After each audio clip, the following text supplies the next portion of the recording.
All right, welcome to The Signal for Me. Today we've got a wild story for you. It's about this absolutely brilliant, game-changing university curriculum with one small problem. It didn't actually exist. Or did it? So it all kicked off with this document that looked, for all the world, like an official proposal from a big-name university. And it started with a bang, basically calling out our entire education system. It argued that we lock away knowledge in these separate, rigid boxes, these silos. And the whole point was, look, if we're going to solve today's problems, we have to completely rethink how we learn. And listen, this wasn't just some pie-in-the-sky idea. No, this thing was presented as a formal plan, supposedly from the University of South Australia's Office of Academic Innovation. It was this super detailed, really bold proposal to finally connect the sciences and the humanities, all in the name of creating a totally new kind of graduate. Okay, so at its core, this whole curriculum was built on two really big kind of philosophical ideas. And the goal was to completely change how students see the world and, their own place in it. All right, so the first big idea is all about how our language is tied directly to our bodies. It comes from this thing called conceptual metaphor theory. I know, it sounds super academic, but the idea itself is actually pretty simple. It's this. All of our abstract thoughts, about big concepts like love or truth or knowledge, they're all built on top of real physical experiences. Okay, let's take the word grasp. It's a perfect example. It starts out as something totally physical, right? You literally grasp something with your hand. That's the body. But then our minds kind of borrow that physical action. We say we grasp an idea, and then it can go even further to a more spiritual level, like when someone grasps enlightenment. See that journey? The curriculum wanted to show students how this happens with words we use every single day. The second big idea was all about using quantum physics as a new way to see the world. But, and this is super important, it wasn't just about the cool sci-fi mind-bending stuff. The whole point was teaching students how to separate the real science from all the pop culture myths out there, like the observer effect. In real physics, that's a physical thing, like a photon bumping into an electron. The myth is that your brain, your consciousness can just change reality by looking at it. This curriculum wanted to give students a BS detector for science. So you've got this incredible, super forward-thinking proposal. It looks legit, it sounds amazing, it's got the name of a major university on it. But then, when researchers and academics started to actually dig into it, they hit a brick wall, a total dead end. The idea was fantastic, it felt so real. But there was just nothing there.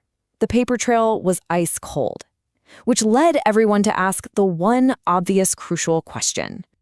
And they looked everywhere. There were absolutely no official records of this curriculum anywhere. The author, this Jonathan M. Kayomba guy, nope, no affiliation with the university. And that Office of Academic Innovation, it doesn't even exist. Even the nods to the BBC or Google turned out to be pure speculation. The whole thing was a ghost. So what was going on here? Was this some kind of super elaborate hoax, a prank?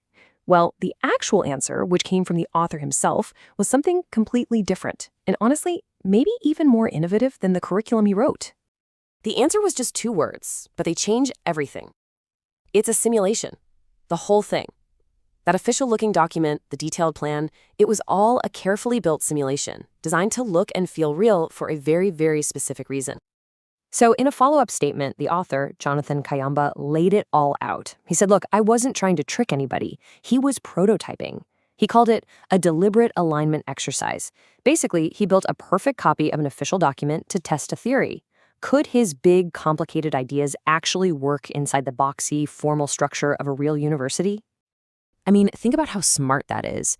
Instead of wasting years in endless committee meetings trying to explain his idea, he just built it. He created a finished product to stress test his vision. It was his way of checking everything, the language, the structure, the core ideas, against how a real university actually operates. It was like building a full-scale model of a house to see if it works before you ever pour the foundation. And this is where the story takes its final, amazing turn.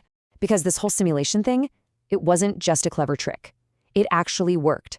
It turned out to be a shockingly effective way to prove that an idea was ready for prime time. Get this, the simulation was a near-perfect match for reality.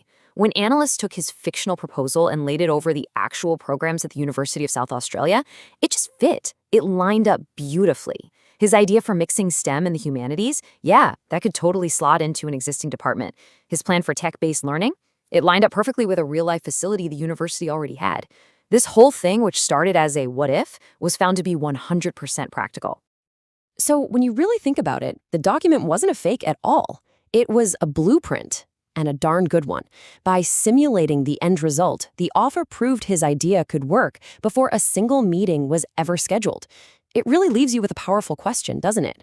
For anyone trying to innovate or create something new, what if, instead of just talking about our big ideas, we first built a realistic simulation to see if they can actually fly? In a world that's so full of hype, maybe that is the most honest and powerful way to make a vision real.